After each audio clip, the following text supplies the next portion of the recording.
If you see my video on concerts, you remember me talking about doing a festivals one. Well, here it is. And trust me, I'm gonna go in on this one because, personally, I do not think festivals are worth it anymore. And when I mean festivals, I mean the big name ones, like your Coachellas, your Rolling Loud, your Lollapaloozas, and others on that caliber, and have more of a name to them. My experience comes from the Gathering of the Juggalos, which is more on the niche end, but not really, because it seems to have been getting a lot more traction over at least the past decade, I would say.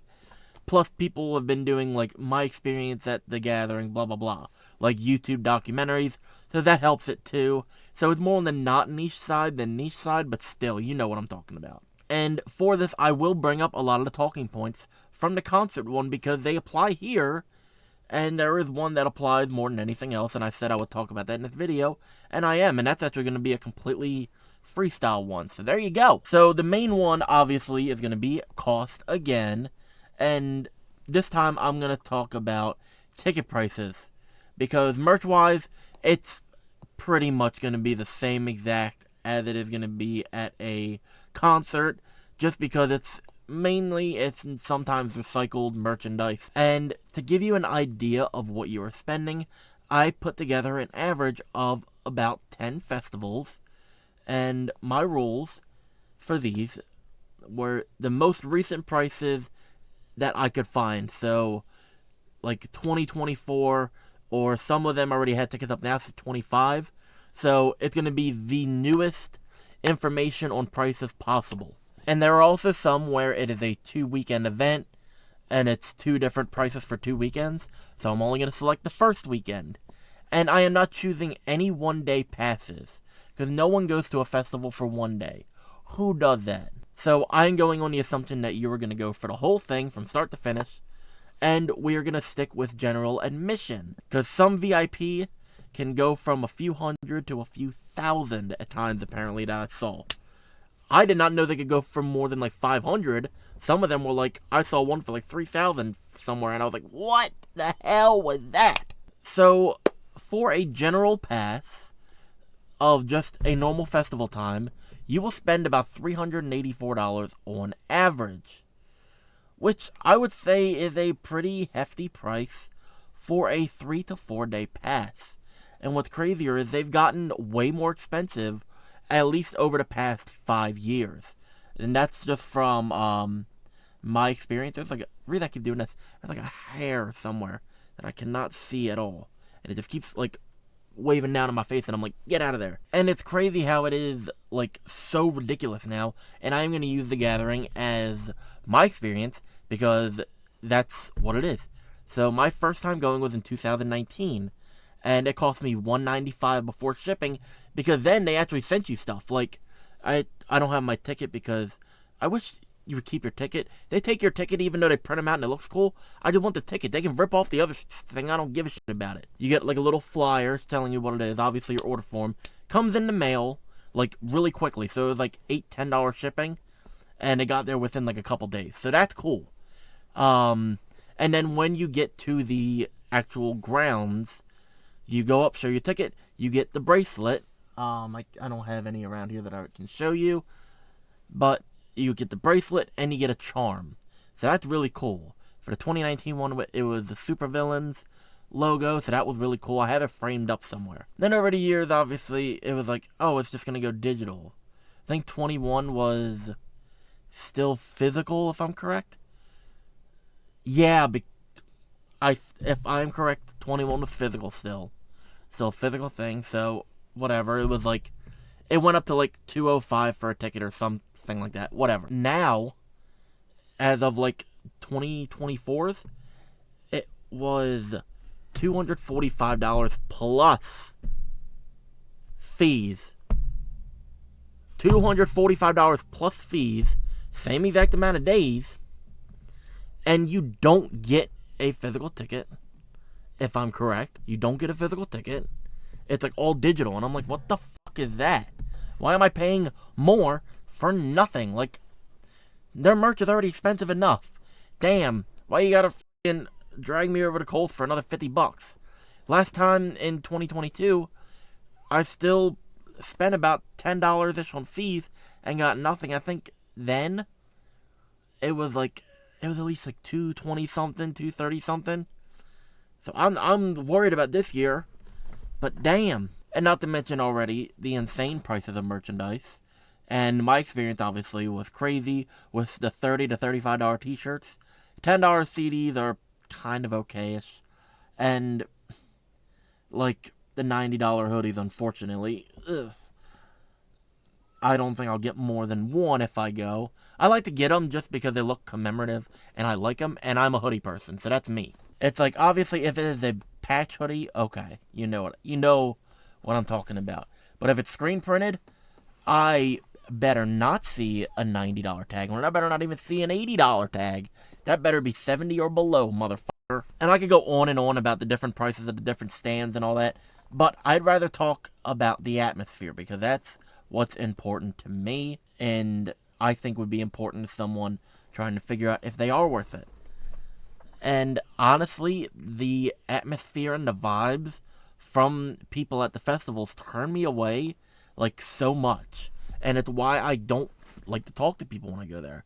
Obviously, me being very antisocial, not like in a bad way, like, oh, I don't want to talk to you. It's like, I don't want to get near you because ew. And it sounds bad saying that, but it's like every time I go to one, it's like I get like a weird gut feeling. It's like, I should not be near you. I should not be near you. I should not be near you. And I don't know if other introverted people feel this way, but that's how I feel about it. People at festivals seem to think that going there to party means going to get faced, or in some cases get high on anything under the sun. Like, the amount of whippets I've walked on at the gathering would make any scrap metal yard go bananas. I could easily get 10 trash bags full of empty whippets just on the ground. And not to mention the harder shit at times with needle and spoons. I've only seen this once. I shouldn't have had to see it more than 0 times. This should have been never happening. But the fact that I did see it is alarming, because what else is out there that we don't see? And especially if there is something hazardous on the walking grounds that gets stuck in them, they're fucked. But like, obviously you're gonna have some party stuff if you get high there on like the funky grass or whatever the that's fine. I accidentally got high, like way too high at it. Someone had the edible lollipops that tasted like a Faygo flavor, but it's actually more funny secrets. So it was like shaped like a little butterfly. That's what it was. And this was like a day or two before the event started. I was in my car eating it, I was watching Law and Order. I remember that. And I was just eating my lunch, which was a cold can of SpaghettiOs. Shut up, it's banger. I'm eating a lollipop too, and I don't realize that I've eaten over half of it. And this was a strong one. I accidentally went through 3 cans of SpaghettiOs and a can of fruit cocktail. Like, just involuntarily just sitting there like, oh, I'm hungry. And it's like, obviously also drinking there. I don't know why you would want to get drunk in like 80 degree, 90 degree weather. Yucky. There were people that went around with the ICP beer when they did that stuff. I don't remember if they're still doing it, but there was someone going around doing taste testing. So obviously we're under a tent. We're all by fans and all. So we were doing taste testing. That's different. I had my water on me. I wasn't drinking in the whole 18-ounce can. I had it was like a little Dixie cup, basically. You just take and try it. Cool, let me try the other one. There was only 2 different versions anyway, so that's cool. Now, when I talked about my normal festival attire, that's just me. That's just how I feel comfortable with it. I had the question the first time, and the second time, and the third time, and I'm gonna have it the 4th time when I go. Where are some of y'all's clothes? Now I'm not talking about the people walking around shirtless or in bikinis, stuff like that. You do you. You'd see that kind of stuff at the beach, and it's taking place in the summertime, obviously. It's gonna be hot. I'm talking about people that are butt-ass naked there. Like, everyone from everyone in between. Men, women, non-binary, I don't give a who you are. Why are you naked at a public festival open to everyone? No one wants to see your junk out in 90 degree weather when we're already hot and tired. It's just disgusting. Like, I don't understand it personally. I don't understand why people, like, I don't know, you get a rise out of you, whatever the hell it means. You know what I'm talking about. Why do people think it's acceptable to walk around naked at a public music festival? Like, I think it's disgusting. Obviously, you do what you want to do with your life, and there are nude beaches, whatever the hell, but this is not a nude beach. This is a music festival. I came from music. I didn't come to see all your bits and pieces. And one of the worst things is when you're in the crowd and people are already so wasted and shit-faced that they keep hitting you over and over like they don't know what personal space is. They feel like they've lost all control of their limbs. I've personally gotten into small fights there. Like, nothing crazy, but I've had to punch a few people because they're, like, trying to, like, climb over me and crawl over me, and I gotta be able to stand up. I'm only, like, 5'3.5". It's like I don't have the tall stature or whatever the hell you call it to be able to just be there like a giant tree and then withhold it. No, I gotta fight to live there, basically. I gotta have my hands up ready to roll at any time. Thankfully, sometimes I just get the barricade, and I am there. Like, I have my little bag, have my water, I just have my stuff ready to roll. I'm there till the end of the night when I leave. And it was also the same place, not the same day, where when the barricade rush started, I was kicked in the back of my legs, like the knee area where it like kind of bends, kicked in the back of the leg there, and someone bashed me over the head with a sealed can of beer. I remember it being beer. I think it like dropped in front of me afterwards. Like, not an open can, like sealed can of beer. Like, that's hard. That hits and it hurts. And it was to the point where I almost blacked out just because that fucker wanted to go over the barricade and up on the stage.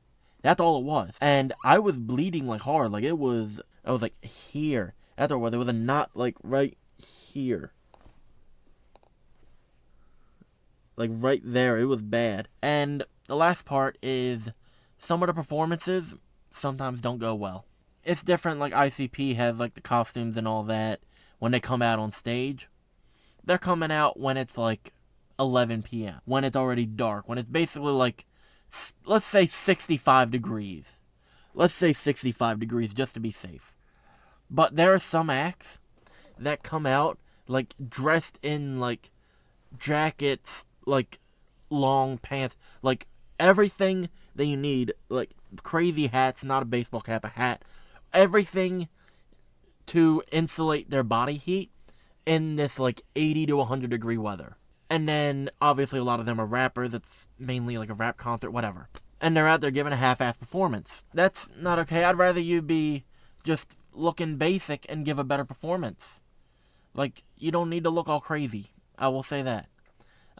Sometimes they get kind of messed up. I remember Danny Brown had a really bad performance when we saw him. It was like, I remember Danny Brown had a bad performance. He was okay, but it wasn't good. Apparently he ended up getting drunk or whatever. I think he apologized for a bad show, so it's like, okay, he made up for it, kind of. DJ Paul, I like 3 6 Mafia. I like Killjoy Club. I like it all. I don't need to hear Don't Fuck With Me by Killjoy Club 5 times in a row, DJ Paul. Why do we gotta run it back every time? He had to have been on something, because no person is just like that. It was, like, I think that was a meme for like a couple months. You remember me talking about it in the Gathering infomercial video. It was a bad performance. I didn't like it at all. It was like, what the fuck was this? There were some cool ones. I'll talk about that before we get into the worst of the worst. There were some really cool ones. Obviously, ICP's performances are always fun. Mushroom Head was there the one year. I think it was 21 or 2019. It was one of the years where they had already the new singers, and Jeffrey Nothing was already out of the group. One of the guys that has the devil horns. Really cool. People obviously threw the Fago and all that there. If you know people throwing shit on stage there, you know what goes on. But he took, I think it was the cans, and he was like pouring the rest of it on his head. And since the horns were like thick, he was impaling the cans on his horns. He had like 2 or 3 on each one. It was really cool. Like really theatrical and really energetic. What was another cool one? Morris Day and the Time was there the one year. That was neat. Kid and Play. Obviously, they're like an 80s rap group. And they're like, I think they're like very family friendly, like non-cursing one. They still killed it. A lot of people still had fun. Now to get to the worst performance. NASCAR Aloe.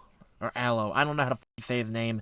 He's a dumbass anyway. So if you don't know him, be thankful.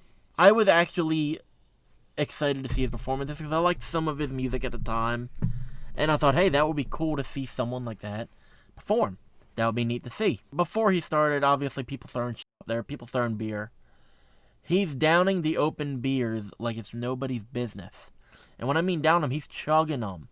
In this weather, it's nuts. And he only had a 25-minute set, but it felt like an eternity. Just kept going, and basically by the time it was there for him to perform, he did not. He maybe screamed the chorus every time it came up while running around on stage and stripping. And when I mean stripping, I mean he was down to his underwear by, like, I think the third song. All by the time I think it was like the DJ or whatever the f there was and was trying to hype him up. And they're still chugging the beers. They're still whatever's throwing whatever. He's chugging them. He smashed his head on the microphone. Yeah. And, like, screaming. He was bleeding, like, insanely. Jumping around on stage in his socks and his underwears. Awful performance. Everyone said it was an awful performance. And I'm like, yeah, I'm not listening to him again. It was bad. And when I mean bad, I mean I have never seen a worse performance, and I do not think I ever will. So to conclude it, do I think festivals are worth it? No. I do not think they're worth it at all anymore for your main big ones. If there's some local ones that's like maybe $100 for like a 4-day pass, that sounds cool. Or if it's like a 2-day event, whatever the hell. Local festivals like that, I think are cool. I think those are fun. Big ones like your Lollapaloozas, your Rolling Louds, all that stuff, I do not think it's worth it anymore if you're just going to go there casually. I think you got to be like die hard, hardcore, all that shit, or an influencer at that point. That's kind of why I'm going to the gathering, is even though I'm not an influencer, I am a content creator, and I do talk about music a lot on my page, so obviously I'm going to try my damnedest to go this year. Plus, I do love the music. I go there for the music, not the people. The people I could give a f less about. I'm there to see the music and have fun in my own way. Thank you everyone for watching. If you have any other ideas for what I should talk about next, put them in the comments, and I'll see you in the next one.